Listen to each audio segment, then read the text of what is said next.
Hey guys, today's topic is the differences in the CCRA contract and the SCR contract, the state contract. So how many of y'all are starting to get offers on contracts that you don't typically use in your marketplace? If you're in CCRA marketplace, are you getting contracts on the state contract? Are you getting contracts from other contracts if you are in the upstate, Greenville, or even in Florence? So that's becoming an issue, particularly here in the Midlands, of where agents are coming into a different market and using a contract they use in their market. And so we're seeing more and more of these offers.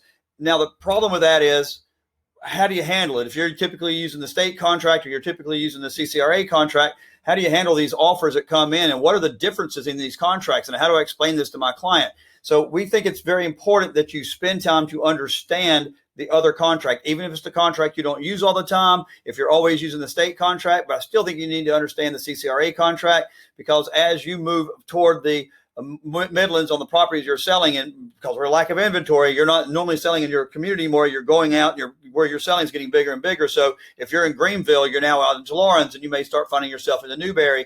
And so you might start seeing this CCRA contract, and the same thing here in the Midlands. So you need to spend the time to understand what's in it. Now, lucky for you, we did a webinar, Becky Ashby and myself. Becky Ashby is the head of the CCRA contract committee, in which the two of us were with Byron King and Austin Smallwood from the State Association.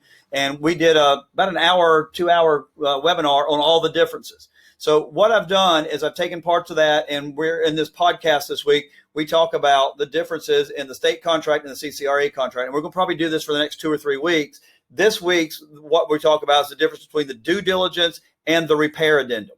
So you're going to repair procedure. So you're going to talk about in the state contract, their due diligence and their repair procedure. And in the CCRA contract, we're going to talk about the due diligence provision and how they differ, how the time frames are different, how they count different, business days versus calendar days and things of that. So you really need to take some time, if you have it, to listen to this podcast to see what those differences are. And we'll continue for the next couple of weeks doing that.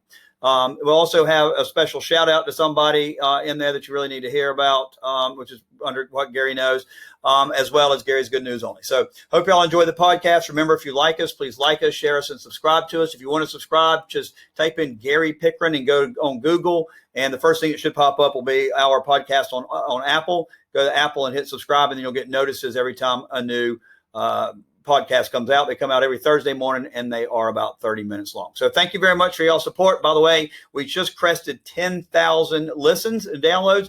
We really appreciate that. In just 8 months, we've already been able to crest 10,000. We're averaging right at 2,000 every month, about 400 or 500 every episode. So thank you so much. Y'all take care.